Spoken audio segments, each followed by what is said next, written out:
új beszélgetéssel jelentkezünk képben és hangban egyaránt.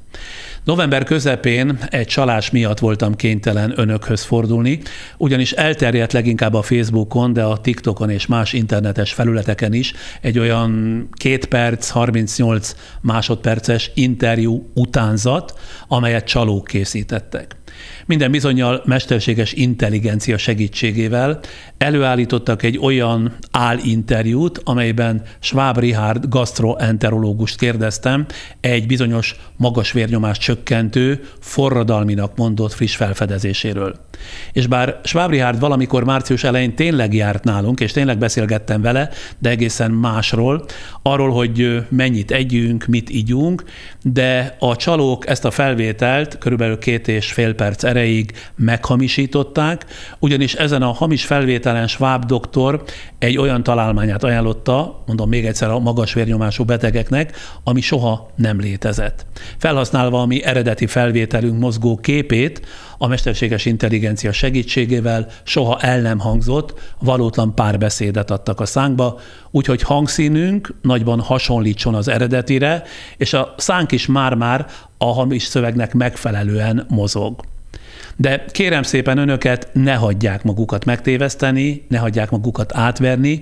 Én és mi semmiféle orvosi szert, semmiféle orvosi eljárást vagy technikai eszközt soha nem ajánlunk, és a jövőben sem fogunk ajánlani, sem itt a Friderikus Podcastben, sem másút.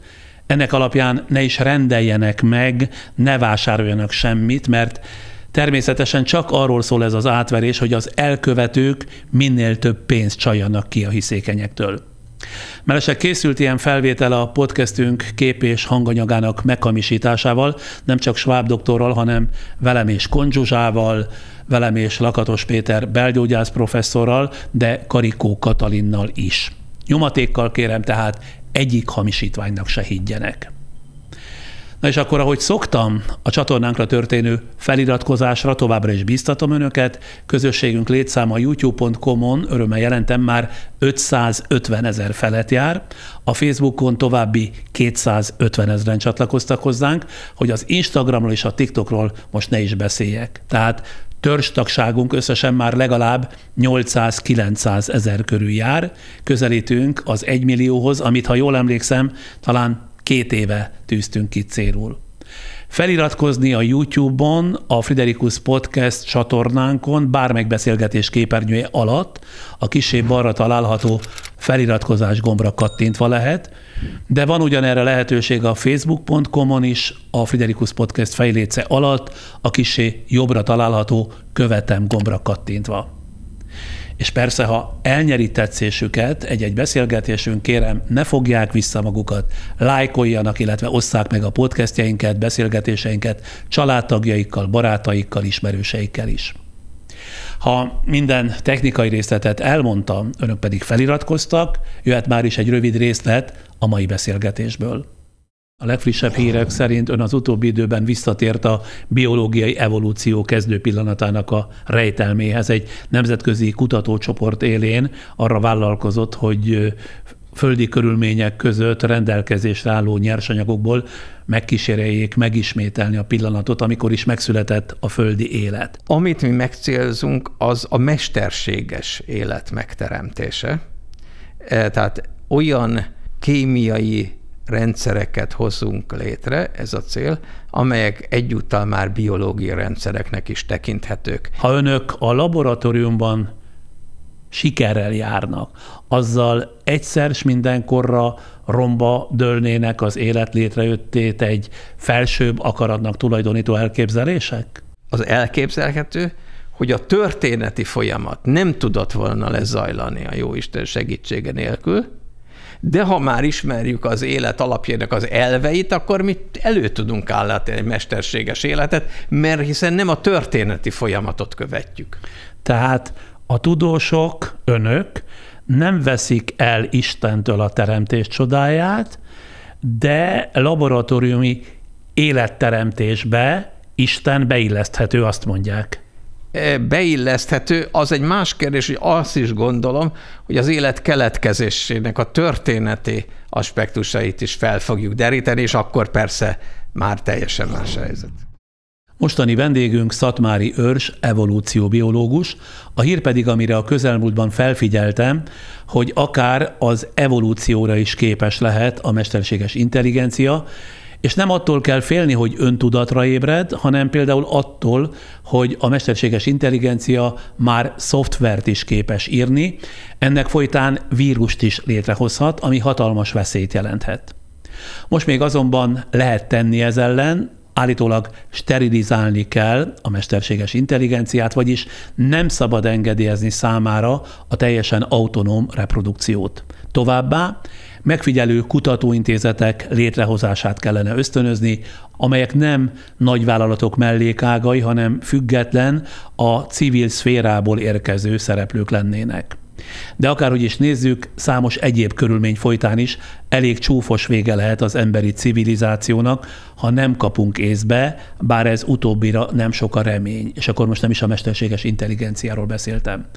Hogy a túlélésünkben milyen szerepe lesz a gondolkodás alapvető megváltoztatásának, egyáltalán mik az emberi evolúció perspektívái, vagy van-e lehetőség az élet keletkezésének laboratóriumban megkísérelt újraalkotására.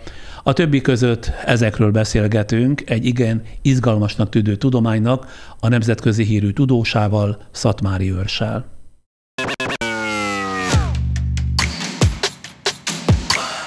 Közérthető módon hogyan határozná meg, mivel foglalkozik az evolúcióbiológia egy evolúcióbiológus? Az evolúcióbiológia azzal foglalkozik, hogy az utóbbi 4 milliárd év alatt az élet hogyan fejlődött ki a Földön, és mi ennek a fejlődésnek a mechanizmusa. Az evolúcióbiológus meg különböző módszerek alkalmazásával megpróbálja ezeket az elképzeléseket az evolúcióról igazolni. Aki először jár nálunk vendégségben, nem ússza meg, hogy rövid életrajzát a nézőkkel, hallgatókkal ne ismertessem, ugyanis a beszélgetés további részéhez amolyan viszonyítási pontként szolgál, legalábbis én ezt gondolom, az életrajz. Tehát Szatmári Őrs. Budapesten született 1959-ben, 64 éves, néhány nap múlva lesz 65. Isten éltesse. Köszönöm szépen. Édesapja tervező gépészmérnök volt, édesanyja német-francia filozófia szakos, gimnáziumi tanár és könyvtáros. Egy fiútestvére van, aki építészmérnök. Szatmári Őrs biológusként végzett az Eötvös Loránd Tudományegyetemen 1984-ben, a biológiai tudomány doktora fokozatot 1995-ben szerezte meg. 2007-től a Magyar Tudományos Akadémia levelező, 2013-tól pedig az akadémia rendes tagja.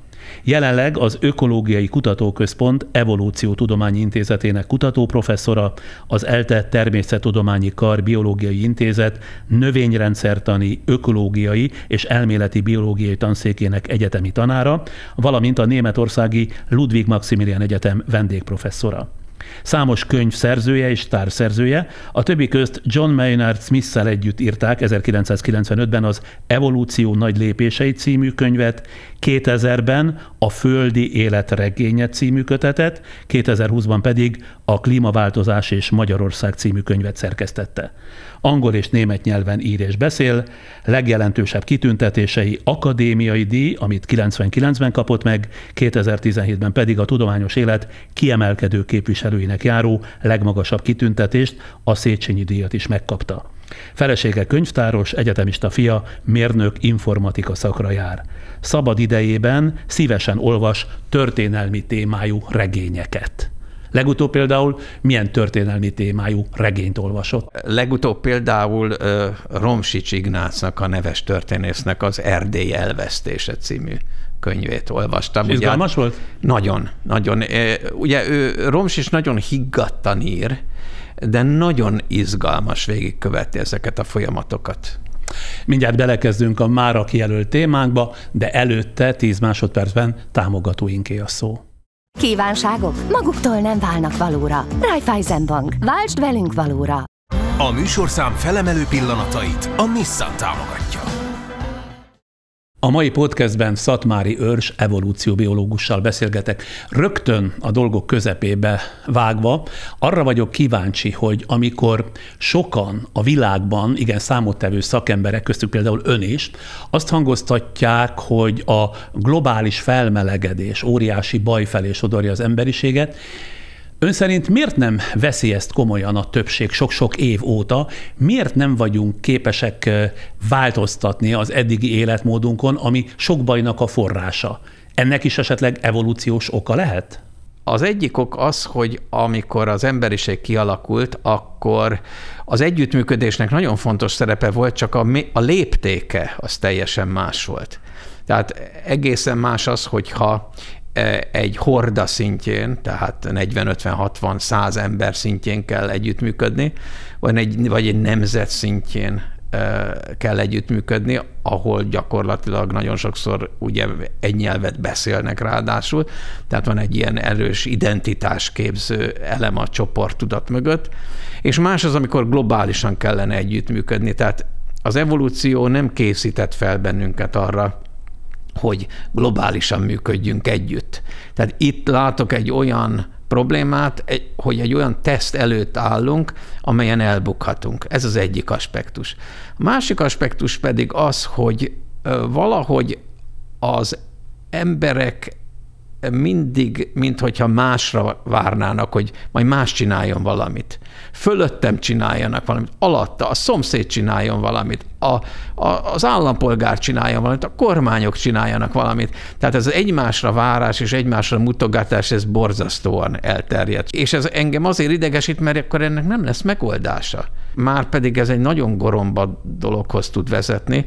A földek egy jó része egyszerűen élhetetlenné válhat ennek következtében, és aznak az lesz az eredménye, hogy akár a jelenleg élő populáció létszámnak nagyjából a fele el fog tűnni viszonylag rövid idő alatt, ez az ember meghal. Én valami harmadik okot is olvastam, és gondoltam, ha találkozunk, szóba hozom, hogy az ember biológiai rendszerébe az van beprogramozva állítólag, aztán majd ön vagy megerősíti, vagy cáfolja, hogy nem képes a későbbi fontos szempontokat adott időben, vagy adott idő előtt kellő súllyal figyelembe venni. Ebben mennyi az igazság? Ez általános tulajdonsága lényegében az állatoknak. Az állatoknak? Az állatoknak, akkor hadd meséljek erről egy kicsit, mert ezt meg kell érteni, ez fontos. Tehát van az a bizonyos megerősítéses tanulás, ami azt jelenti, hogy az állat csinál valamit, akkor megjutalmazom, akkor megint csinál valamit, azt megjutalmazom. Így építik fel egyébként így lépcsőzetesen a nagyon bonyolult cirkuszi mutatványokat is, tehát nem veréssel, hanem ez a megerősítenek egy spontán viselkedést az állatban. De mi van akkor, hogyha a jutalmat nem azonnal kapja az állat, hanem hogyha a időben eltolódik a jutalom, akkor annak az értékét az állat diszkontálja, vagyis kevesebbet számít neki, mint hogyha most kapnám. Ugye a közmondásban van az, hogy jobb egy veréb, mint holnap egy túzok. Na most ez egy evolúciós örökség bennünk. Tehát minél később van, az ember annál inkább hajlamos a problémát elodázni. Hát így van, meg ugye úgy még sose volt, hogy sehogy se lett volna. Tehát ezek a hallogató reflexek, ezek sajnos bennünk vannak, és nagyon nagy odafigyelés kell ahhoz, hogy ezt le tudjuk küzdeni.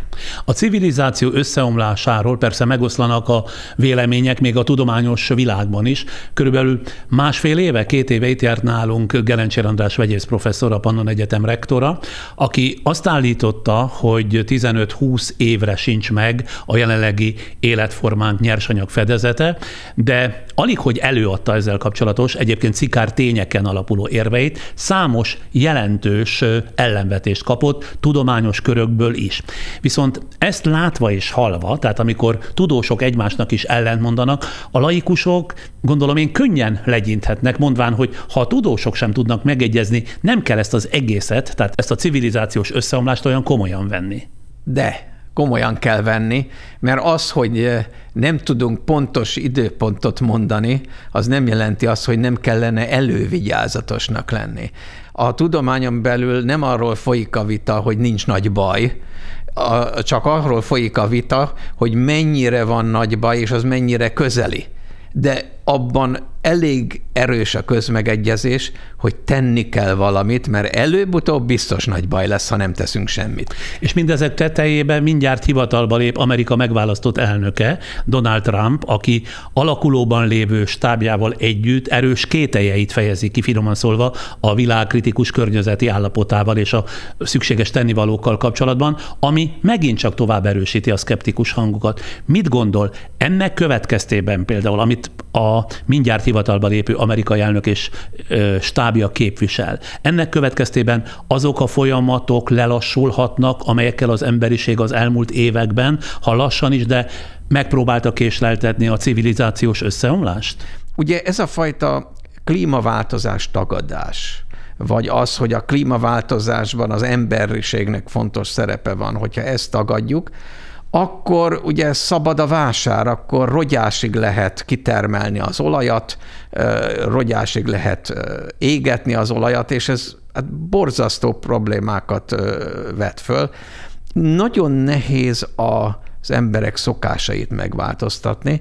Én azt gondolom, hogy a nehézség részben abban van, hogy ezt lemondás nélkül nem lehet megcsinálni. Mindenkinek le kell mondani valamiről, és ez egy nagyon nehéz propozíció. Tessék elképzelni, hogyha egy politikus ezzel kampányol, hogy én azt szeretném, hogy csökkentsem annak a veszélyét, hogy 10-20-30 év múlva nagyon nagy bajban leszünk, és ezért azt kérem tőletek, hogy, és akkor jön egy listával, hogy kiknek miről kell lemondani. Hát ezzel csak megbukni lehet egy politikusnak, nyilvánvalóan. Na, ugye ez a probléma. Ez egy nagyon mély probléma. Tehát én azt gondolom, hogy ez a 4 évente újra választott demokráciában sajnos bele van kódolva ez, hogy van egy nagy veszély annak, hogy nem lehet hosszú távú terveket általában nyélbeütni és betartani. A diktatúrák elvben jók lehetnének erre, de a tapasztalat az, hogy ez meg nem érdekli őket, a bóvó. Tehát ott vagyunk két szék közt a pad alatt. Igen, pontosan, tehát úgy érzem, hogy zsákutcás a helyzet, bár ne lenne igazán. Ön mit gondol arról, az emberi faj a 8 milliárdos egyedszámával és dominanciájával erre az időszakra kimaxolta a maga evolúciós lehetőségeit? Az a kérdés, mit értünk evolúción? Biológiait vagy kulturálisat? Mind a kettőt. De a kulturálisat biztos nem maxoltuk ki. Én elsősorban ott várom a kitörés lehetőségét. Sőt, erősebb állítást fogalmazok meg, tehát az, hogy ezeket a problémákat megoldjuk, az elsősorban társadalmi innovációkat kíván. Tehát például azt, hogy elfogadjuk azt, valamilyen mechanizmus révén, hogy igenis az egy jó ötlet, hogyha bizonyos dolgokról lemondunk. Ez idő szerint csak címmondatokban felsorolná, hogy mi minden nem stimmel az ökoszisztémában, ami az összeomlásig elvezethet. Az egyik az, hogy egy nagy kihalási hullámban élünk, ami jelek szerint akkora lesz, mint ami az aszteroid után történt, ugye, amikor a dinoszauruszok kihaltak, tehát ez egy nagyon tényleg masszív kihalási hullám, csak ez antropogén eredetű. Az emberek tevékenysége következtében történik. Meg lehet nézni, hogy milyen ütemben halnak ki a fajok, és lehet látni, hogy nagyjából az ipari forradalommal kezdődött a tömeges kihalás, és ez egy exponenciálisan gyorsuló folyamat. Tehát ez az egyik probléma. Tehát a biodiverzitás csökken, a fajok egyre gyorsabban tűnnek el. Félreértés ne essék. Van a kihalási sebességnek egy ilyen business as usual szintje, mert az evolúció folyamatosan darál, új fajok jelennek meg, mások meg kihalnak. Tehát magyarul többen halnak, mint ahány új jelentkezik? Vastagon. Másik probléma az, ami sajnos szintén összefügg a klímaváltozással is, az új fertőző betegségek megjelenése, ez a második. A harmadik pedig az, hogy nem tudjuk, hogy az ökoszisztémák mikor omlanak össze olyan mértékben, amely az emberiség létfeltételeit fenyegeti. Ez bárhol bekövetkezhet, de most gondoljunk például a méhek eltűnésére. A méhek a beporzás szempontjából rendkívül fontosak, nem csak általában az élő természet, hanem ugye a mezőgazdasági termelés szempontjából is. Ez már egy jele annak, hogy ennek bizonyos komoly következményei vannak. A probléma azért nehéz, mert az ökoszisztémák nagyon bonyolultak, és nagyon nehéz jósolni azt, megint visszatérünk az korábbi kérdéshez, hogy mekkora zavarásra van szükség ahhoz, hogy egy ökoszisztéma az összeomoljon, és egy olyan működési módba váltson át, ami már nekünk nagyon káros. Egy lábjegyzetet. Legyen kedves meghatározni, mit ért ökoszisztémán, csak hogy értsék a nézőink, hogy miről beszélünk. Ez az ökológiai rendszer, amely magában foglalja egy valamilyen földrajzi léptékben vett életközösségeknek az együttes dinamikáját, ahogy hogy szaporodnak együtt, ki eszik kit, mennyi energiát fogyaszt, ugye, és ez valamiféle módon egy rendszert, egy dinamikus rendszert ad, ami nagyon bonyolult, ez egy hálózatos rendszer, és éppen a bonyolultsága okán nem tartott a tudomány, hogy itt jó modellekkel rendelkezünk ahhoz, hogy előre tudjunk jósolni. Konkrét eset történt meg még a szivárványos kommunista időkben.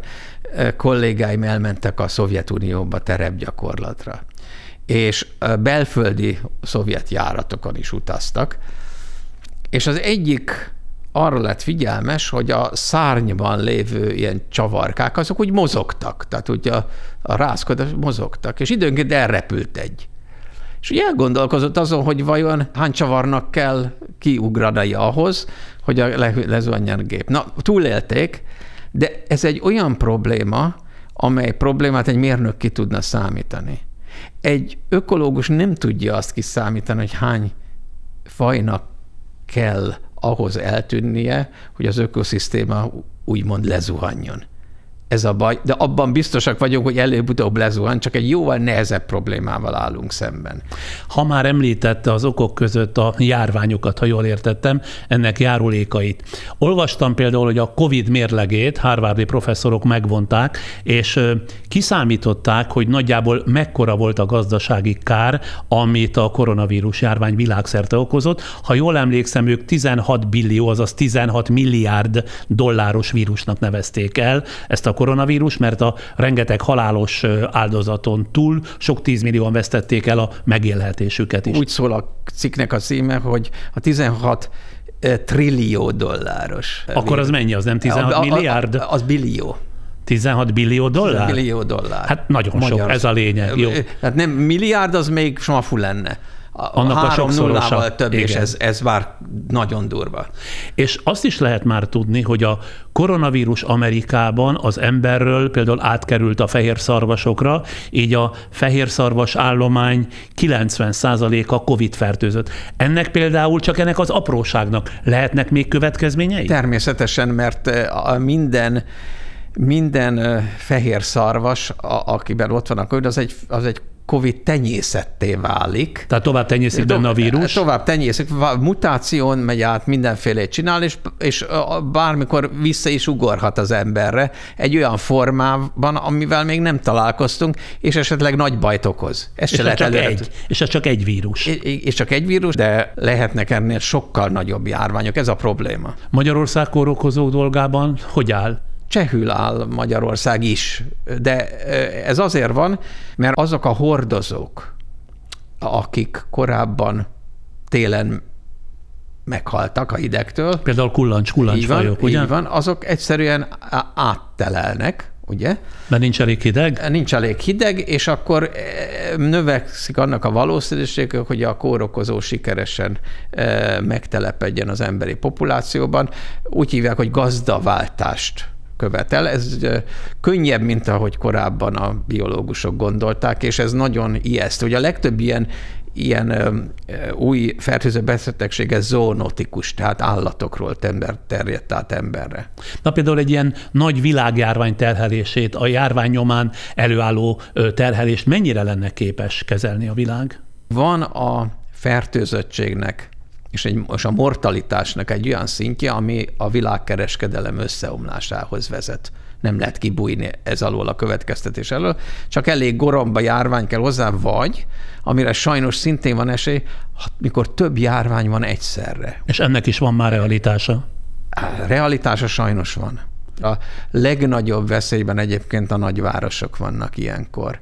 Például a nagy floridai vihar, amikor emlékszik rá, nagyon nagy katasztrófát, New Orleans, ha jól emlékszem. New Orleans volt, igen. Tehát hogyha az utánpótlási útvonalak megszakadnak, akkor a nagyvárosokban olyan 10 nap, 2 hét múlva az emberek elkezdik ölni egymást az élelmiszerért, ami még ott van.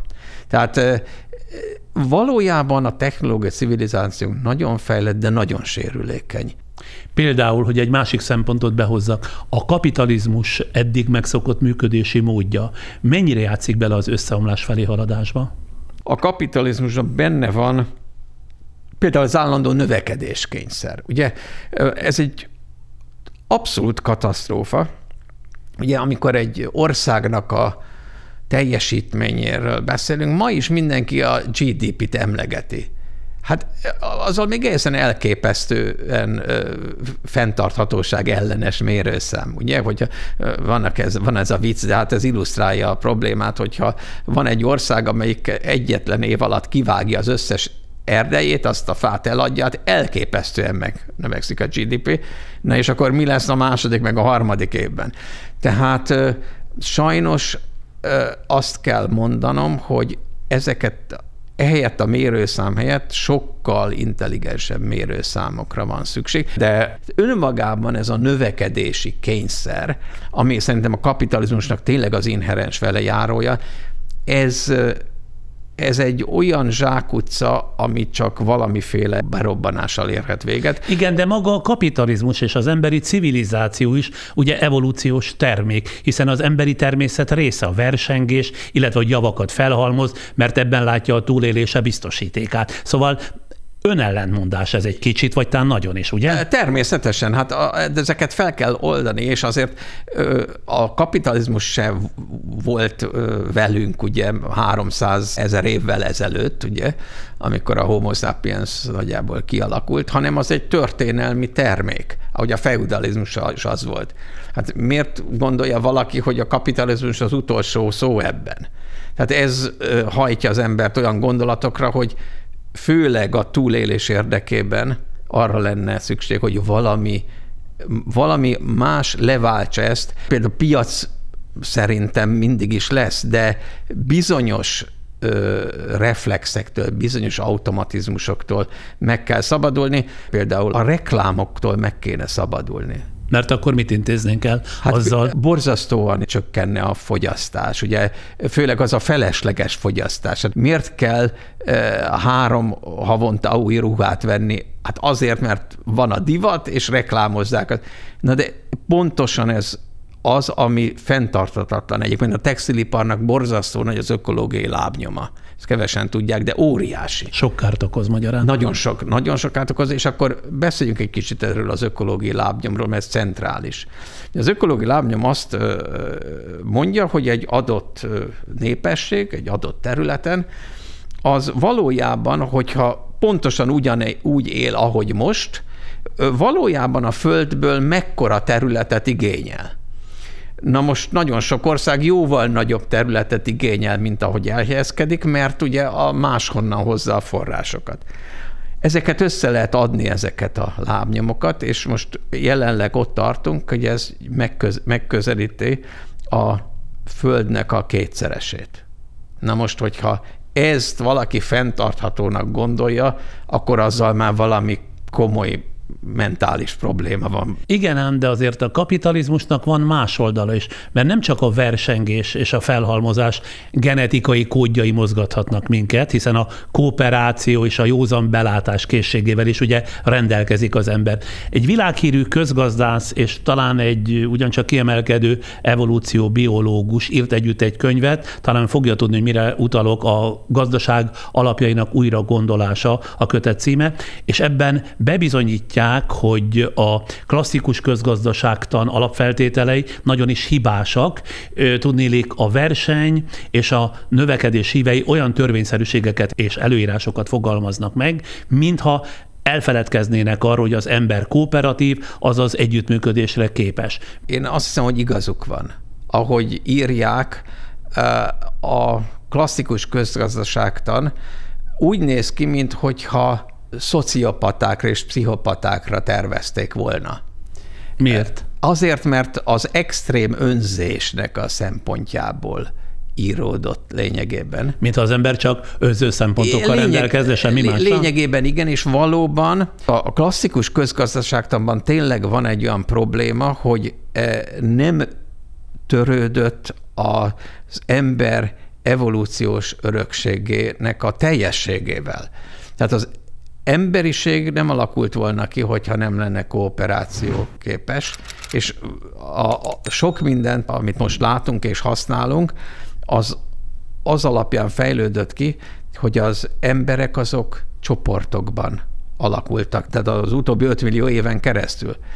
A probléma ott van, hogy ezek a csoportok egymás ellen is harcoltak. No most, amire szükségünk van, ezt már mondtam egyszer, de vissza kell térni, az egy globális együttműködés, és én nem látom azt, hogy efelé mennénk öles léptekkel, sőt úgy tűnik, hogy pont az utóbbi években, mint hogyha ellentétes irányban mennénk. Mert egyébként elképzelhető 8 milliárd ember esetében a globális együttműködés? Hát ha nem elképzelhető, akkor lehúzhatjuk a rolót. Én el tudom képzelni, de azt is tudom, hogy ez nagyon nehéz lesz megvalósítani, és nem vagyok benne biztos, hogy sikerül, mert azokat a problémákat, amelyeket meg kellene oldanunk, nem fogjuk tudni megoldani olyan szemlélettel, hogy Amerika az első, Magyarország az első, Új-Zéland az első, mert ez bekódolja az országok közötti versengésnek és a kooperáció hiányának a súlyos jelenségét. A társadalmaknak kell átalakulnia ahhoz, hogy ezzel megbirkózzunk. Hogy egy másik problémát is behozzak, a világon növekszik az egyenlőtlenség. Egyre kevesebb ember rendelkezik egyre nagyobb hányaddal a globális összvagyonból. Ez a fenntarthatóság szempontjából is miért nagy gond? Mert ugye aki szegény, nem igen fog a fenntarthatósággal foglalkozni, ez úgy logikailag adódik, ugye? Azt mérésekkel is lehet igazolni, hogy mennél nagyobb az egyenlőtlenség, annál kisebb a hajlandóság arra mondjuk egy nagyobb népességen belül, hogy a fenntarthatósággal komolyan foglalkozzanak, és ez nemzetek között is előfordulhat. Ugye, tehát nagyon fontos az, és ez megint a kapitalizmus gyökereihez vezet vissza, hogy nagyon sok nemzet ma részben azért szegény, mert a gazdag nemzetek, elnézést az ódivatú kifejezésre, kizsákmányolták őket, most nem lehet szebben mondani. Na most ők joggal mondják azt, hogy most elnézést kérek, hát ti több száz éven keresztül jól éltetek, részben belőlünk. És akkor most mi mondjunk le egy csomó mindenről azért, mert ti meg vagytok ijedve a globális problémáktól? Tehát Pikettyvel értek egyet, ugye ő most a szárközgazdász. Igen. Pikettyvel értek egyet, hogy a gazdag országoknak jóval nagyobb áldozatokat kell bevállalni, mint a szegényeknek, mert máshogy nem fog menni, mert akkor a szegények se akarnak részt venni ebben a folyamatban. Már csak azért sem, mert ugye aki szegény, hogyha ezt lebontjuk egyes ember problémájára, aki szegény, és mondjuk fázik, vagy nem tudom én, elégeti a mindenfajta szemetet, nem a kibocsátási rátát fogja számolgatni. Valóban. Pontosan így van, és ez tehát országon belül és országok között is működik az egyenlőtlenségnek ez a káros hatása.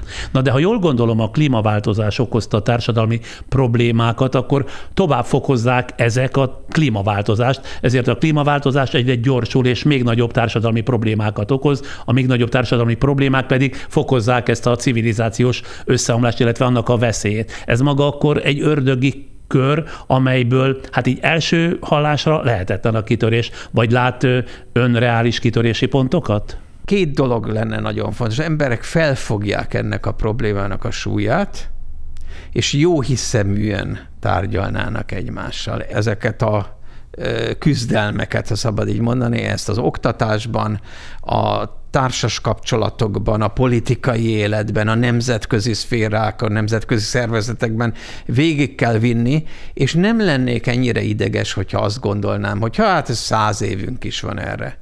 Na, azt gondolom, hogy annyi biztos nincs. A szakemberek emlegetni szoktak úgynevezett átbillenési pontokat. Milyen hatással vannak ezek az átbillenési pontok az összeomlás folyamatára?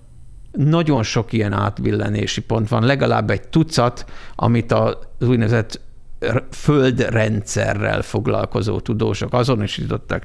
Tehát ugye a grönlandi jég olvadása, vagy a nyugat-antarktiszi jégmező olvadása, az szintén egy ilyen átbillenési pont előtt van. Lehet, hogy a grönlandi olvadás már túl is van rajta.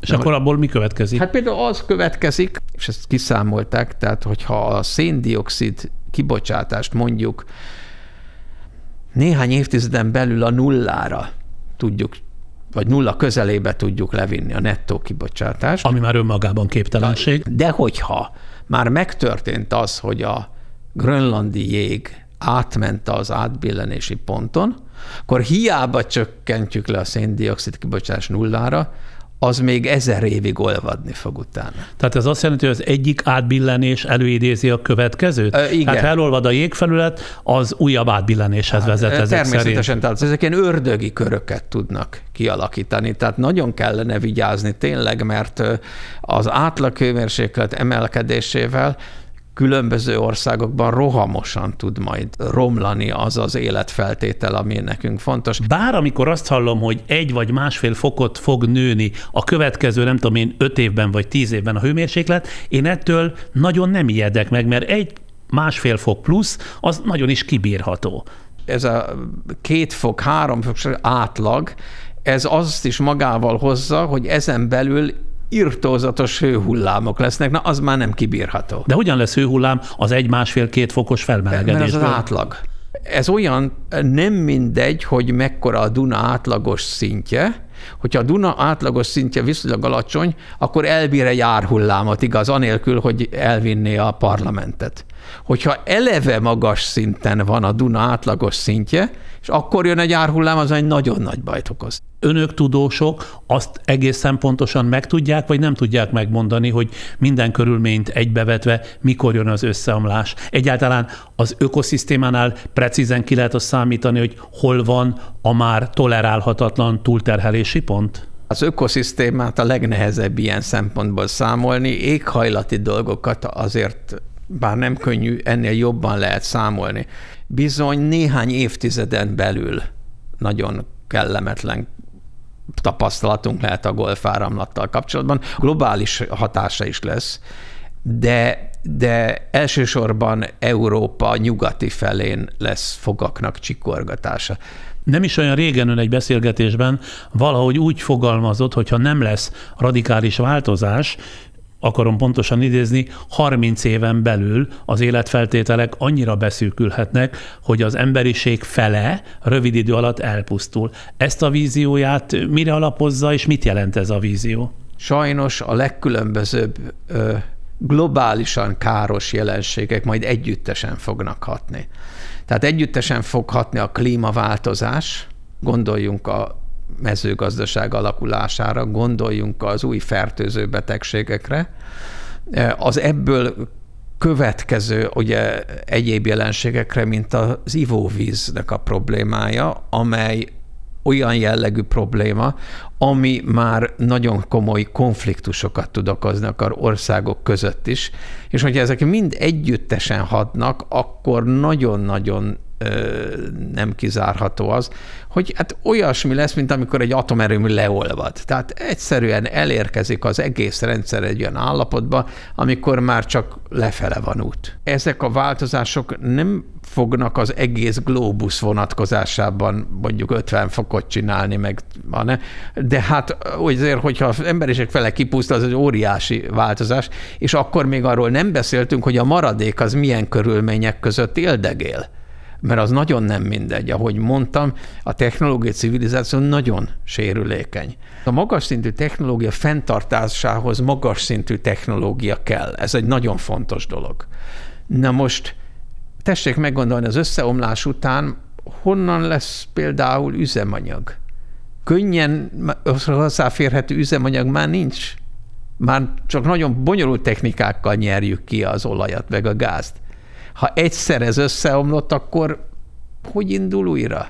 Mivel? Mit csinál? Én azt gondolom, hogy ha tényleg a rossz forgatókönyv következő. Én ezt nem tudom biztosan, remélhetőleg nincs igazam, de attól félek, hogy igazam van egyébként. Most ez bekövetkezik, akkor az emberiség megmaradó része az egy nagyon furcsa ilyen keverék technológiai szintre zuhan vissza, ami keveréket fogja tartalmazni a kőkorszaki, a középkori és a újkori technikáknak valami nagyon furcsa egyvelekbe, de nagyon messze lesz attól, mint amit mi ebben a teremben látunk. Egyébként az összeomlásnak lesznek a környezetén kívül gazdasági és társadalmi előjelei? Esetleg már ilyennek lehet tekinteni a mondjuk 2015-ös tömeges migrációt is például Szíriából? Igen.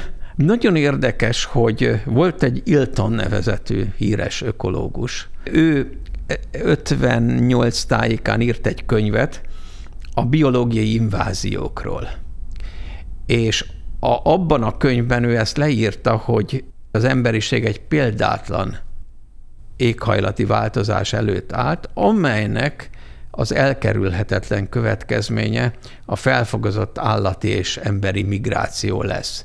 És a Szíria az valóban nagyon fontos dolog, mert a szíriai problémát azt valójában az éghajlatváltozás indította el.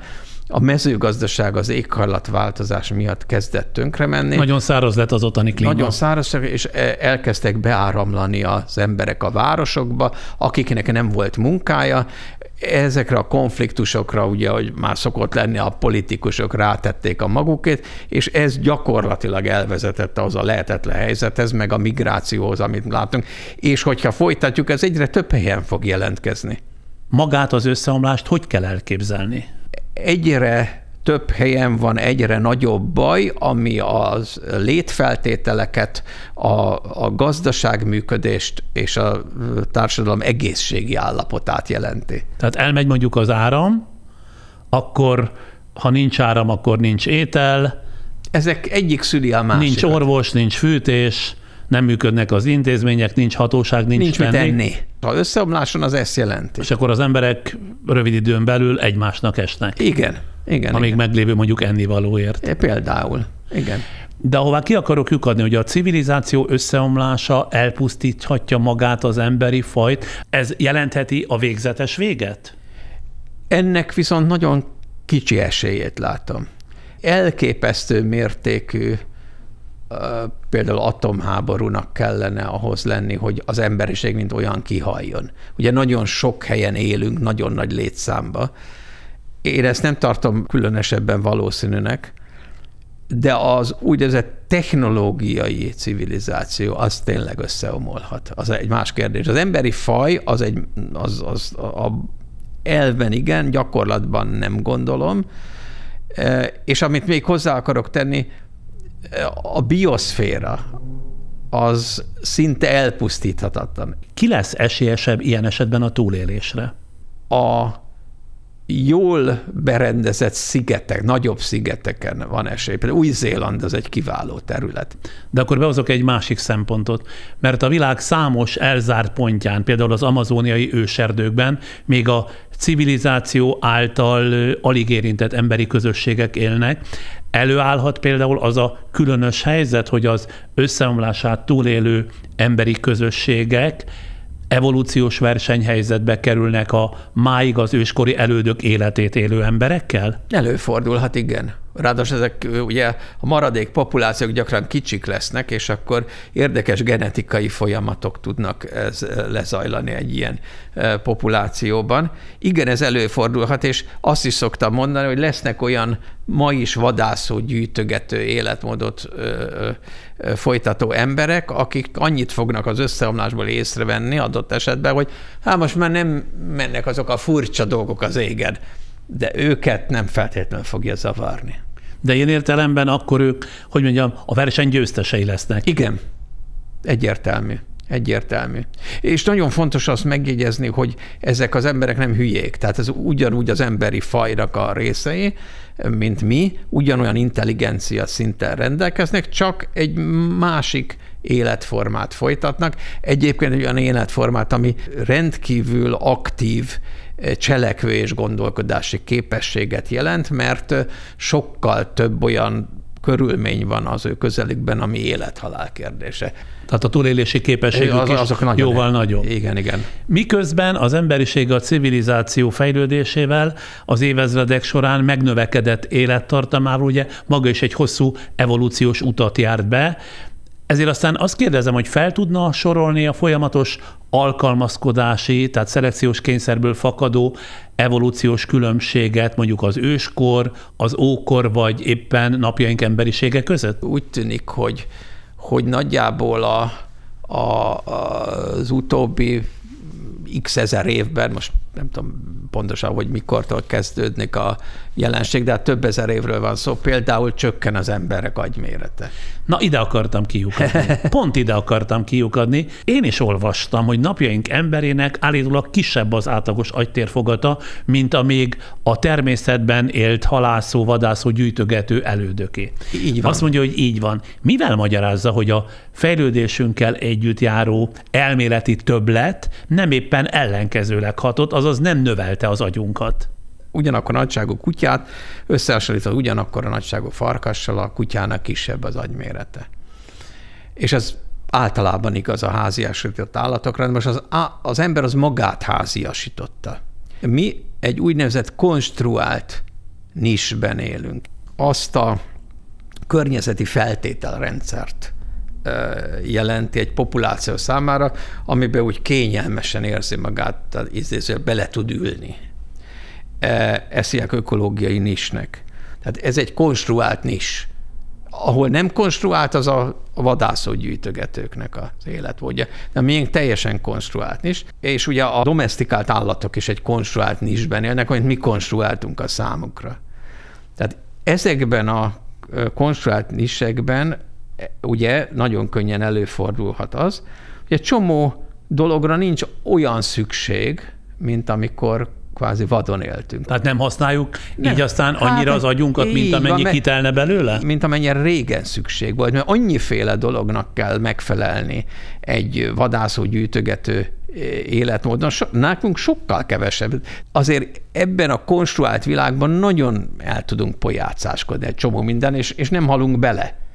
Hát a vadászó gyűjtögető népeknél nem lehet ennyire félvállról venni ennyi mindent, mert abból belehalunk. Magyarán egy relaxált környezetben élünk, és úgy tűnik, hogy ennek megvan a következménye annyiban, hogy nincsen szelekció az ellen, hogy az agyméret csökkenjen. A kulturális munkamegosztásnak is van egy ilyen, most idézőjelbe tett hülyítő szerepe, mert egy csomó mindenhez nem kell érteni. Na, ha már a hülyítésnél tartunk, ki vagy mi a felelős azért, hogy napjainkra a megannyi marhaság és a megalapozott tudás szinte egyenjogúvá vált?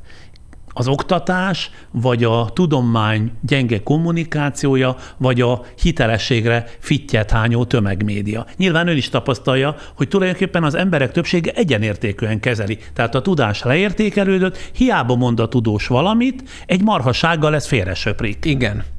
Sajnos ez egy létező jelenség, és nem csak, hogy egyenértékű, hanem azt lehet mostanában kimérni, hogy a hülyességek gyorsabban terjednek, mint az okosságok. Tehát még rosszabb a helyzet. Az első számú ludas ebben a szociális média. A közösségi média. Igen, egyértelmű. Azt szoktam mondani, hogy sikeresen megtették a Világidiótái Egyesüljetek című programot.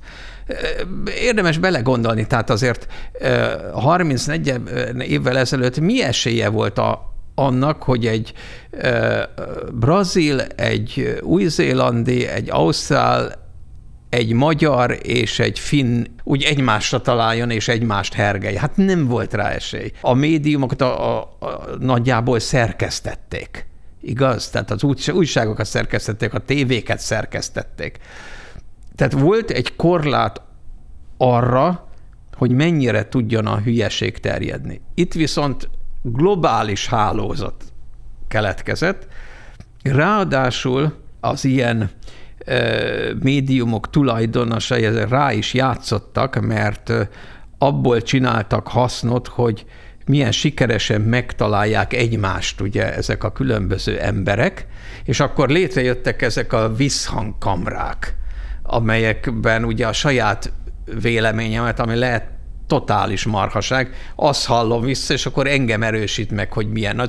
Sokat fogok erre klikkelni, és akkor annak mindenféle haszna lesz ugye annak a számára, aki ezeket a hálózatokat létrehozta.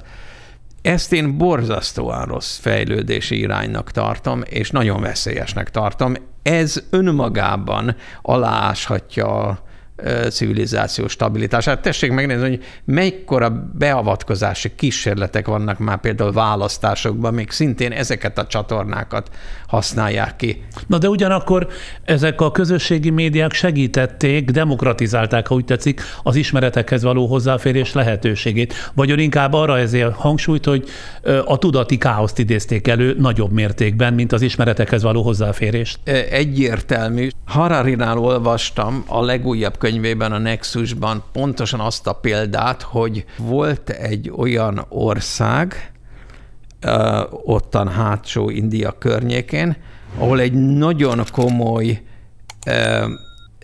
kisebbségellenes, erőszakos mozgalmat lényegében ez a fajta média teremtett meg, azokkal az eszközökkel, amelyeket eleve beépítettek ebbe a médiába. Ezt sokat tagadták, ugye, de most már egyértelmű, hogy pontosan így volt. Tehát ennek óriási veszélyei vannak, és mivel a mérések szerint a hülyeség jobban terjed, ezért szerintem nagyon nagy veszélye van annak is, hogy ez károsan fogja befolyásolni a fenntarthatósággal kapcsolatos erőfeszítéseket. És arról mit gondol, lesz-e ezeknek az ismeretszerzési kommunikációs csatornáknak önálló evolúciója? Magyarán rendezőelv hiányában is elnyerhetik-e méltó helyüket ezek a tájékozódási lehetőségek, vagy sem? Van ezeknek evolúciója, a kulturális evolúció részeként természetesen, de én nem látom azt egyelőre, hogy ezt hogyan lehetne megcsinálni. Egyet tudok azonban, hogy ezeket a dolgokat azért jóval erősebben kéne szabályozni, ezt megmondom őszintén. De akkor hadd kérdezzem meg, hogy ön a sokféle ismerettel rendelkező tudós hogyan tájékozódik a jelenlegi információs cunamiban? Volt, hogy még mondjuk önt is megvezette egy ügyesen prezentált fake news? Egyre gyakrabban nem tudom eldönteni, hogy igaz, amit olvasok, ami engem páni félelemmel tölt el, mert ebben elég jó voltam egész hosszú ideig. Ugye? Hát mit csináltam?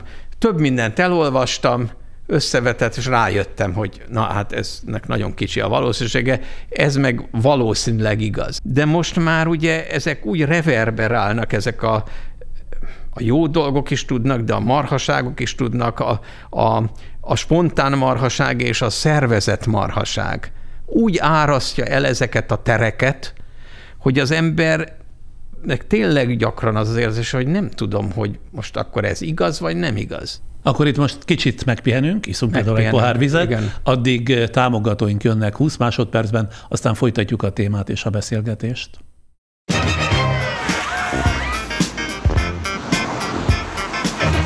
Új Nissan Juke Hibrid. Próbáld ki! Váltsd a családi álmokat, a saját utadat és a szenvedélyedet valóra. Raiffeisenbank. Váltsd velünk valóra! Újra itt vagyunk Szatmári Őrs evolúcióbiológussal. Ott folytatva, ahol az imént abba hagytuk, azt például lehet mondani, hogy a mesterséges intelligencia megalkotásával egy új, minden korábbi előzmény nélküli fajt hoztunk létre itt a Földön? Most még talán nem, de talán már igen.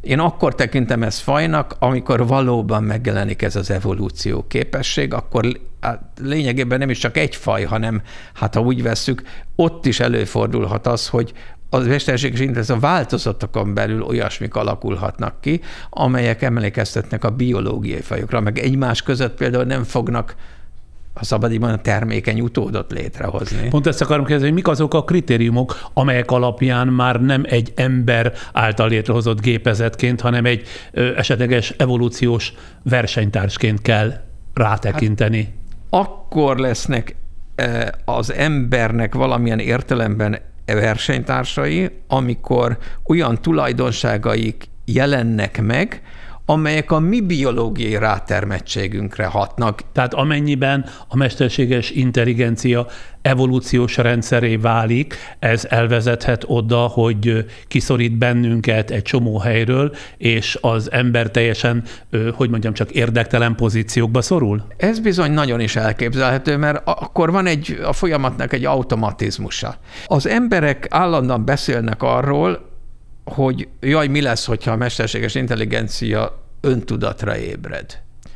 Na most, hát itt ülünk hárman ebben a szobában, magának is van tudata, a kollégának is van tudata, nekem is van tudatom, de adott esetben 1000 embernek adok elő, mint nemrég a World Science Forumon, de engem nem fogott el a jeges rémület attól, hogy 1000 tudatos lény ült velem szemben. Tehát önmagában a tudat léte vagy nem léte, ez egy nagyon izgalmas kérdés, de önmagában nem ez idegesít, hanem az, hogy egy öntudat nélkül lévő ágens, amelyik evolúcióképes, az viszont nagyon nagy bajt tud csinálni. A Covid vírusnak garantálhatom, hogy semmiféle tudata nincsen, mégis attól sokkal jobban félek, mint az 1000 embertől az előadóteremben, igaz-e?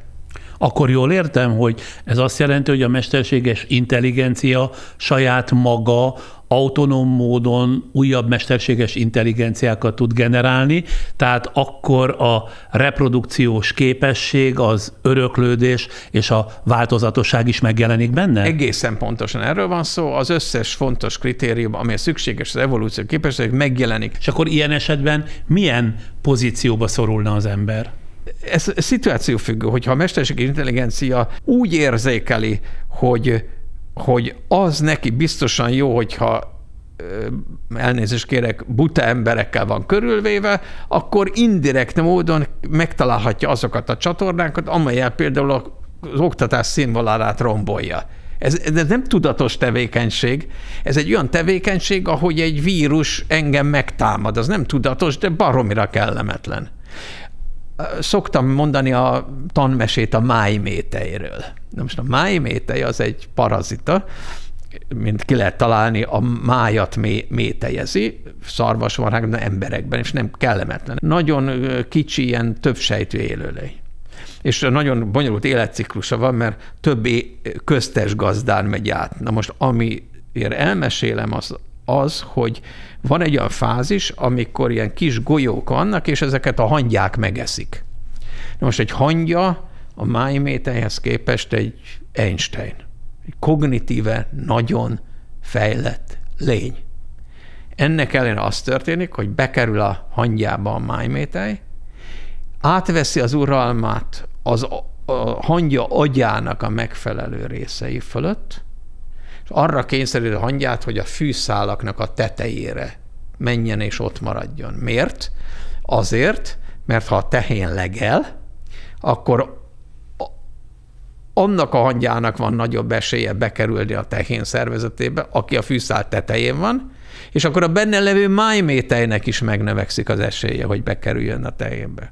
Tehát egy nagyon egyszerű lény és tudja befolyásolni kognitíve egy sokkal fejlettebb lény viselkedését. Vagyis tessék elképzelni egy olyan nagyon egyszerű, de mesterséges intelligenciának nevezhető algoritmust, amelyik mondjuk egy nagy nyelvi modellt használ fel annak a manipulációjával, a saját önös érdekeinek megfelelően. Na, tehát ezek a perspektívák, amelyek engem megijesztenek. Na de akkor innen tovább lépve. Mi az a mozzanat, amivel az ember ma még, ha egyáltalán, gátat szabhat annak a folyamatnak, aminek eredményeként a mesterséges intelligencia valóságos evolúciós versenytársá lépne elő? Egy korábbi interjúban ezzel kapcsolatban azt mondta, idézem most önt, a mesterséges intelligencia elterjedésének nem az a legnagyobb veszélye, hogy rábízunk egy csomó dolgot és rossz döntéseket hoz, vagy olyanokat, amiket nem látunk át, hanem az, hogy a mesterséges intelligenciával megjelenhet egy új evolúciós rendszer. Szükségszerű tehát, kérdezem, hogy evolúciós csatába kerüljön az ember az általa teremtett mesterséges intelligenciával? Akkor igen, hogyha az ember a mesterséges intelligenciát evolúcióképessé fejleszti, mert az első fejlesztéseket az ember fogja végrehajtani. Egyszerűen technikai okokból így vagy úgy, de akkor kikerül a palackból. Ez a probléma vele, és akkor valamit kell kezdeni. Azért ez nem lehetetlen, hogy ebben egyességre jussunk, csak a jelen helyzet az nehezebb, mint a korábbi. Mire gondolok? A genetikai mérnökösködésre, ugye? Tehát amikor baktériumoknak például az örökletes tulajdonságait alakították át. Amikor ezek a technikák megjelentek, akkor a kutatók maguk észrevették, hogy hát azért ez nem veszélytelen játék, itt kórokozókat lehet csinálni, meg hasonló. Úgyhogy Azilomárban összehívtak egy azóta nagyon híressé vált konferenciát, ahol most idézőjelben addig nem mentek haza, amíg meg nem egyeztek a genetikai mérnökösködés követendő szabályairól, hogy mit szabad és mit nem. És ezt nagyon sikeresen azóta is betartották. Arra utal, hogy akkor a mesterséges intelligencia kontrollját is létre kellene hozni. Úgy van, hát egész pontosan erre gondolok, igen, mert különben nagy baj lesz. Azt hiszem, erre javaslatot is tett, hogy a kontrollra megfigyelő kutatóintézeteket kéne létrehozni, amelyek nem nagyvállalatok mellékágai, ez fontos, hanem független a civil szférából érkező szereplők. Ennek például van realitása ön szerint? Hát ha nincs realitása, akkor nagy baj van. Ez pontosan analóg az új fertőző betegségekkel. Ott is erre van szükség egyébként. Tehát egy hasonló dologra. Mert az új fertőző betegségekkel kapcsolatban érdekes módon az emberiség mindig a követő üzemmódban, reaktív üzemmódban van, és nem proaktív üzemmódban. Az egyéni orvoslás vonatkozásában ahhoz már hozzászoktunk, hogy a megelőzés jobb, mint a gyógyítás. A járványoknál igazság szerint még nincsen ilyen. Mindig megvárjuk, amiből orvosi probléma lesz, pedig az orvosi probléma, amikor már az már késő. Ez egy biológiai problémával kezdődik, amikor egy invázióval potenciális, tehát lehetséges kórokozók elkezdenek terjedni. De hogyan tudnék megelőzni egy járványt? Nagyon jó kérdés, erről fogunk beszélni, mert ugyanilyesmit kell majd a mesterséges intelligencia. Tehát létezik. Tudjuk, hogy mit kéne csinálni, csak a politikusok nem akarják csinálni. Ezt úgy hívják, hogy stockholmi paradigma, mert egy stockholmiban lévő konferencián születtek meg az alapok, aztán lett egy könyv belőle, és a magja az úgynevezett DAMA protokoll. A DAMA az egy angol betűszó, de Document Assess Monitor Act, tehát dokumentáljad, mérlegeljed, monitorozzál és cselekedjél. Ezekből a részekből áll, és de hogyan csináljuk ezt, mert hiszen nagyon sokféle élőszervezet van, nem tudjuk mindegyiket monitorozni. Most jön be az úgynevezett törzsfejlődési triázs. Ugye a triázs az, amikor bekerül Amerikában ezt nagyon jól csinálják például, bekerül a beteg a kórházba, és akkor eldöntik, hogy mi legyen vele. Hát ez most nagyon durva, ezzel most inkább ne foglalkozzunk, mert fél órán belül úgyis meghal. Ez nagyon súlyos, megy az intenzívre, ez meg ráér. Ugye ez a triáznak az első fázis, és aztán még tovább lehet ezeket osztani. Na most a törzsfejlődési triázs ebben az esetben azt jelenti, hogyha valami elkezd terjedni, akkor megnézzük azt, hogy van-e ennek olyan rokona, evolúciós értelemben, akiről tudjuk, hogy már baj csinált. Attól kezdve, amikor ezt észreveszünk, akkor monitorozni kell ezt a bizonyos változatot, hogy tovább terjed-e, és a terjed-e, akkor megjelennek-e valami tünetek, amelyek egybeesnek ezeknek a terjedésével. Tehát ezt nem lehetetlen, ezt meg lehet csinálni. Igen, drága, de sokkal olcsóbb, mint a világjárvány. Volt egyébként ennek egy egyszerű változata, a Predict, úgy hívták, tehát jósolj. Ugye azt mondja, a Predict projekt az éppen az USA-ban működött, amelyet Trump elnök állított le egyébként, ugye hát ezt kár finanszírozni. De ezt lehetett volna alkalmazni a Covid előtt is? Lehetett volna, csak ugye ez nem tudott igazán szárba szökkenni, mert ahhoz jobban ki kellett volna építeni a rendszert, és akkor azt mondták, hogy ugye erre semmi szükség. Meg hát azt hiszem, hogy ez nagyon költséges is, nem? Nagyon költséges, sokkal kisebb, nagyságrendekkel kisebb költséget jelent, mint a világjárvány. És az például nem lehetséges, hogy látva a jelenlegi világunk önpusztító hajlamait, talán nem is megakadályozni, hanem inkább támogatni, fejleszteni kellene a mesterséges intelligenciát, hogy az valóban átvegye az irányítást a szubjektív, egymással megegyezni, egyetérteni képtelen, versengési kényszerben lévő emberiségtől? Hát ez egy nagyon optimista javaslat. Erre ilyen pausál módon hagyatkozni nem lehet. És mit gondol, lehetne olyan betartandó és ellenőrizhető etikai szabályokat hozni, hogy kifejezetten csak az emberiség létezésére veszélytelen mesterséges intelligencia rendszerek születhessenek, illetve készülhessenek?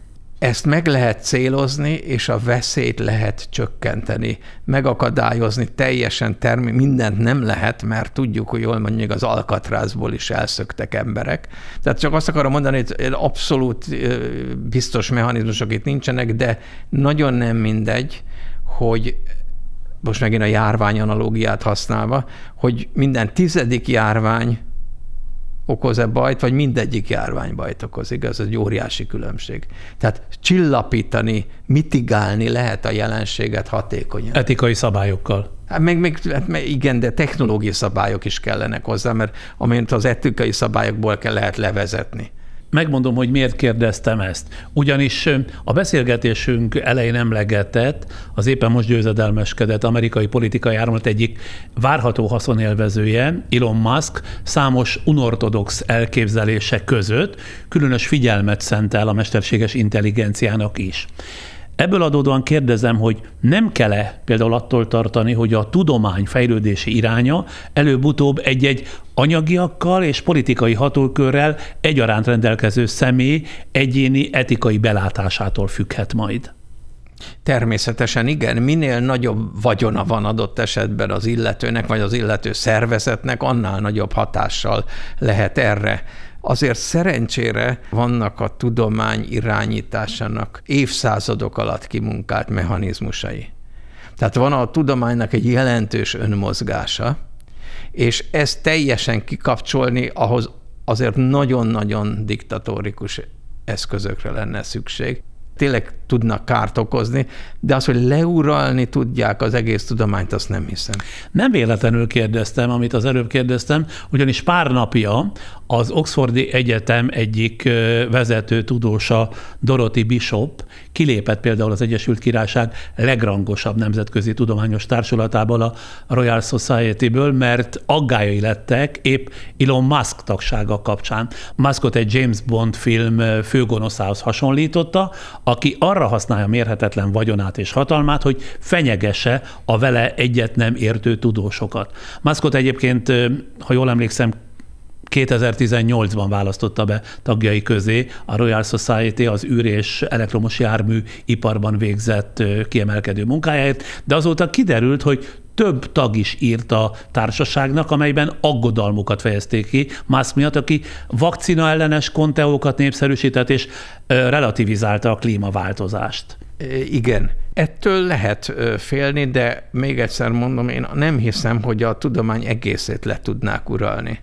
Az sokkal sokrétűbb annál, mint ahogy ezek az emberek ezt elképzelik. Egyébként magam részéről úgy gondolom, hogy nem kellett volna a Royal Society-be beválasztani. Az már egy másik kérdés, mert olyan társaságok is vannak, amelyek például célzottan a mérnöki és alkalmazott tevékenységekkel foglalkozó embereket választják. Ott már el tudom képzelni, hogy már jogosan választották volna tagnak. Pont a Royal Society-ben szerintem nem illik. A legfrissebb hírek szerint ön az utóbbi időben visszatért a biológiai evolúció kezdő pillanatának a rejtelméhez. Egy nemzetközi kutatócsoport élén arra vállalkozott, hogy földi körülmények között rendelkezésre álló nyersanyagokból megkíséreljék megismételni a pillanatot, amikor is megszületett a földi élet. De ha jól tudom, ezzel már sokan és sokszor próbálkoztak eredménytelenül. Mi volt az a döntő szempont, aminek alapján biztatóbbnak látja, hogy most érdemes ebbe belevágni? Amit mi megcélzunk, az a mesterséges élet megteremtése. Tehát olyan kémiai rendszereket hozzunk létre, ez a cél, amelyek egyúttal már biológiai rendszereknek is tekinthetők. Ezen rendszereknek a kialakításakor viszont fura módon nem olyan anyagokat használunk, vegyületeket, amelyek a mai biológiából ismertek, hanem más jellegűeket. Ezek szintén különböző szerves molekulacsaládok, de ezen molekulacsaládok nem szerepelnek az általunk jelenleg ismert élő rendszerekben. Teljesen új koncepción alapszik az ezzel kapcsolatos munkamenet, vagy inkább arról van szó, hogy csak mára születtek meg azok a technikai feltételek, amik az eddigieknél több esélyt ígérnek a sikerhez? Koncepcionálisan már régóta rendelkezünk fontos alapokkal. Érdekes módon Magyarországon született az egyik legfontosabb koncepcionális alap. Az egyik mesteremről van szó egyébként, tehát Gánti Tibor vegyészmérnökről, aki 1971-ben publikált az Életprincipium című könyvét, és abban megtalálhatjuk annak az alapjait, amit ma rendszerkémiának hívunk. Őt az érdekelte vegyészmérnökként, hogy milyen az az elvileg legegyszerűbb kémiai rendszer, amelyet már élőnek lehet tekinteni, és erre voltak konkrét javaslatai, hogy milyen komponensekből kell állni, és a komponenseket milyen kapcsolattal kell felruházni. Lényegében azt kell mondani, hogy a Gánti Tibor által megfogalmazott elvi alapokon állva gondoljuk azt, hogy a mai technológiával ez a cél elérhető, és ennek most van itt az ideje. Ezt korábban nem lehetett volna megcsinálni, mert akik ezzel próbálkoztak, azok vagy rossz koncepcionális alapokról indultak, vagy még a technológiai folyamatok, kísérleti technikák nem érték el azt a fejlettségi szintet, amelyekre most is szükség van, de most a meggyőződésem az, hogy most elértük. Hol tart ma ez a kísérlet, és mikorra reméli, hogy reményteli első eredményekről beszámolhat? Szerintem a projekt futamideje alatt, ez 6 év, meg fogjuk csinálni, amit terveztünk, sőt, lehet, hogy korábban, őszintén szólva. Tehát kb. 2030-ig? Hát legkésőbb. Azt például honnan tudják, jutott eszembe, hogy a földi biológiai élet létrejöttének pillanatában milyen körülmények uralkodtak a Földön, és egyáltalán pont erre van-e szükségük? Ez mesterséges élet lesz, ami részleteiben szerintem semmire nem hasonlít, ami korábban egyáltalán valamikor volt a Földön, csak ezt a legegyszerűbb előállítani, úgy véljük. Ez egy elvnek az igazolása. Miért fontos ez? Azért, mert ahogy Richard Feynman, a nagyon híres Nobel-díjas fizikus mondta, amit nem tudok előállítani, azt nem értem. Most pontosan azt akarjuk megmutatni, hogy mi értjük, és ezért elő is tudjuk állítani. Tehát ez a cél. Mint tudjuk, az élet keletkezéséhez számos olyan képzet kapcsolódik, amely az emberi gondolkodást, sokak világnézetét jelentős mértékben befolyásolja. Ha önök a laboratóriumban sikerrel járnak, azzal egyszer s mindenkorra romba dőlnének az élet létrejöttét egy felsőbb akaratnak tulajdonító elképzelések? Nyilván meggyengülnének. Azért nem feltétlenül, mert, mint mondtam, mi nem a történeti folyamatot kívánjuk rekonstruálni. Tehát logikailag még az is elképzelhető, hogy az általunk ismert életet mondjuk a Jóisten teremtette, de speciál mi tudunk mesterséges életet csinálni. Ugye ez logikailag ez a kettő összefér egymással. Hát olyan nagyon első hallásra nekem nem. De az elképzelhető, hogy a történeti folyamat nem tudott volna lezajlani a Jóisten segítsége nélkül, de ha már ismerjük az élet alapjának az elveit, akkor mi elő tudunk állítani egy mesterséges életet, mert hiszen nem a történeti folyamatot követjük. Tehát a tudósok, önök nem veszik el Istentől a teremtés csodáját, de laboratóriumi életteremtésbe Isten beilleszthető, azt mondják. Beilleszthető, az egy más kérdés, hogy azt is gondolom, hogy az élet keletkezésének a történeti aspektusait is fel fogjuk deríteni, és akkor persze már teljesen más helyzet. Milyen új ismereteknek, feltételezéseknek nyithat utat a projektjük esetleges sikere, annak a puszta ténynek a bizonyításán túl, hogy a biológiai élet megfelelő nyersanyagok jelenléte mellett meghatározott, ehhez kedvező környezeti viszonyok között is létrejöhetett, vagy létrejöhet? Ennek az eredménynek valószínűleg nagyon fontos következménye lesznek, amelyek jelen pillanatban azt hiszem, hogy beláthatatlanok. Még saját magunk számára is. Ami egy valószínű irány, hogy lehet majd olyan mesterséges élőrendszereket előállítani, most mondok egy példát, hogy bizonyos ércekből a megfelelő fémeket kiválasszuk, amelyek jelen pillanatban nem vagy nagyon nehezen megcsinálhatók. Tehát valójában a mesterséges életre alapozó biotechnológiai fejlődés, ez valószínűleg el fog indulni. Ez a siker megérne akár egy Nobel-díjat is? Biztos. De van egy kis bibi, hogy 4-en vagyunk. Szoktak 4-nek is adni, nem? Csak 2-nek? 3 a maximum. De nagyon fontos mondani, nem erre törekszünk, hanem szeretnénk egy eredményt elérni. Ez egy másik kérdés, hogy valóban ez egy nagyon jelentős eredmény, ha sikeres. Ha az élet születését folyamatok egymás utánjaként képzeljük el, akkor ez jó sok időt vesz igénybe, gondolom én. Ennek folytán a teljes folyamat modellezéséhez hány kutatói élet lenne szükséges? Éppen a történelmi idő feneketlen volt miatt. Én egyetértek Albert Eschenmoserrel, aki sajnos már nem él, egy nagyon kiváló vegyész volt, tényleg, és nagyon érdeklődött az élet keletkezése iránt. 2 dolgot mondott. Az egyik az, hogy a legjobb kémikusoknak az élet keletkezésével kéne foglalkozniuk, mint kutatási programmal.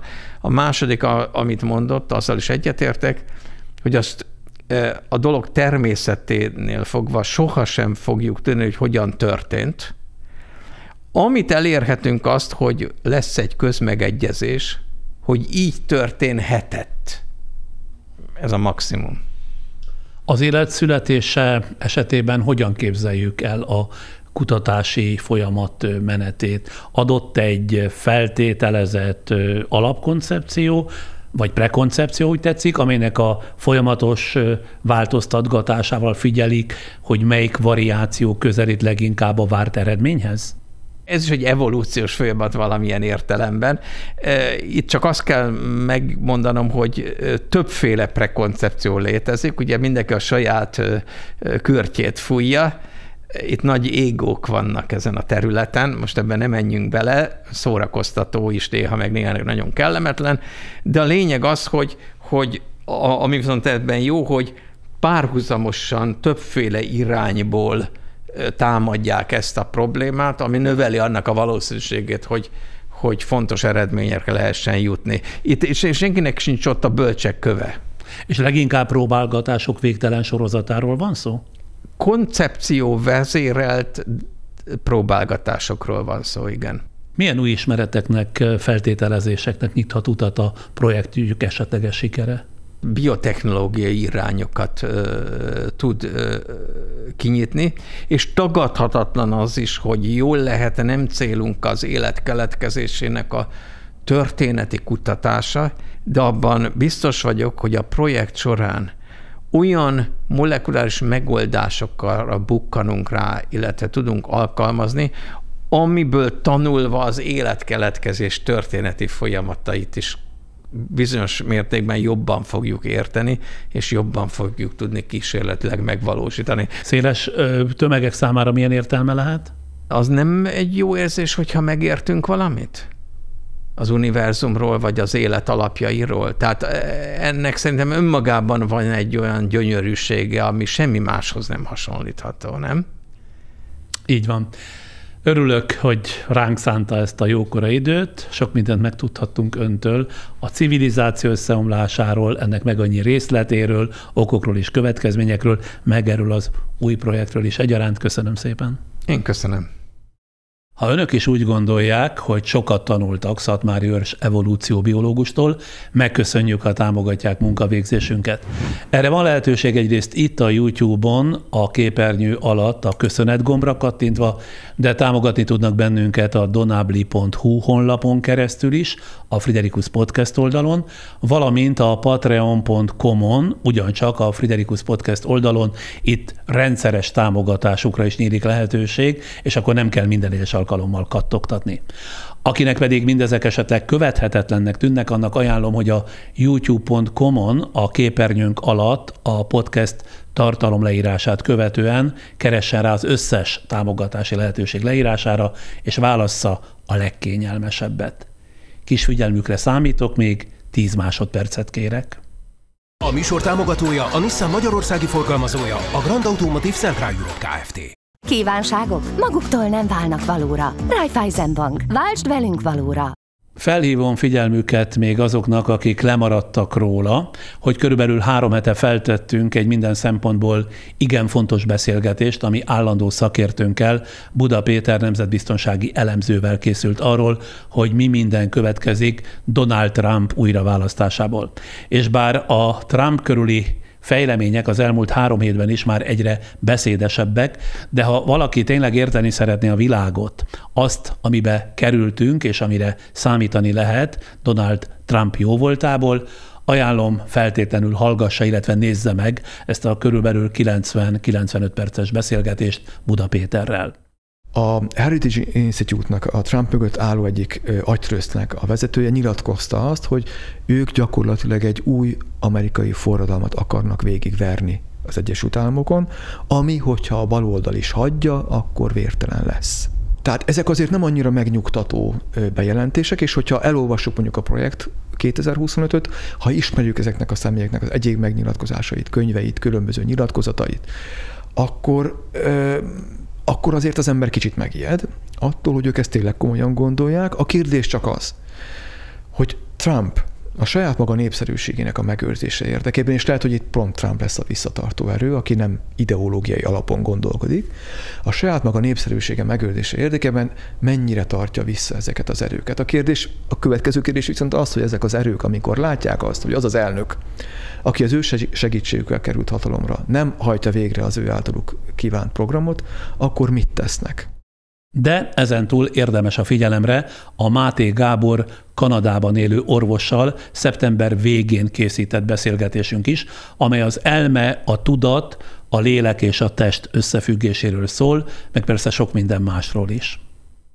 Én nem kívánom, hogy követelem az orvos kollégáimtól, hogy mindannyian trauma szakemberek legyenek, csak azt kérem, hogy ismerjétek fel a trauma formáit, és legalább javasolt a betegednek, hogy esetleg ez a szívbetegséghez, vagy ez a rákhoz hozzájárult a stressz, esetleg hozzájárult a trauma. Csak azt kérem, hogy vessük fel a kérdést. De azt mondod, hogy azért az embernek, önmagának a saját betegsége lebontásakor nem egyszerű dolog rájönni arra, hogy az egész mögött a stressz van. Van egy nagyon híres amerikai énekesnő és zenész, Sheryl Crow a neve. Ismerjük. Jó. Akinek mellrákja volt.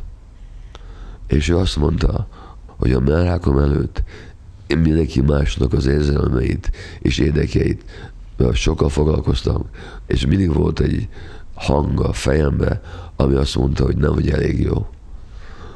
A mellrákom megtanított, mondja a slagról, hogy ne figyeljek ezekre a hangokra, és hogy tegyem a saját érzelmeimet előre. És ajánlom figyelmükbe a tüneményes Pogány Judittal készült születésnapi podcastünket is, amely hol szórakoztató, hol szívszorító, és ami különösen megkapó, hogy élete nagy és kis fejezeteit olyan keresetlen őszintességgel, egyszerűséggel magyarázza ez a csodálatos ember, Pogány Judit színművész. Ács János, Vágyvillamosa. Szorongtam a szerep miatt, hogy szép kéne, hogy legyek, mikor megérkezik egy kis kosztümbe, alapba Blanche, és egy bőrönd van nála, és én tudom, hogy én szorongtam ettől az érzéstől, hogy ez nem engem várnak most itt be ebbe a jelenetbe. És akkor egyszer csak azt mondta, hogy semmivel ne törődjek, csak hozzam magammal a sorsomat. Tehát, hogy amit nekem akkor már a magam megértségéből tudnom kell, hogy ez már ott lakjon bennem. Semmi más nem érdekes. Tehát, hogy életre szóló csodálatos instrukciókat kaptunk. Meg a Zsámbéki, mikor a Csehov Ivanovjában a tüdőbeteg feleség haldoklás előtt még egy nagy veszekedés van a férjével. És egyszer Zsámbéki azt mondta, hogy ott azon a kupacon gugoljak le, mint egy avarban vergődő kismadár. És nem kellett se előtte instruálni, se később soha többet, mert pontosan tudtam, hogy mi az a esendőség, mi az a kétségbeesés, amit ettől a halála előtti beteg asszonytól ő vár, aki kicsit törékeny és mindjárt meghal.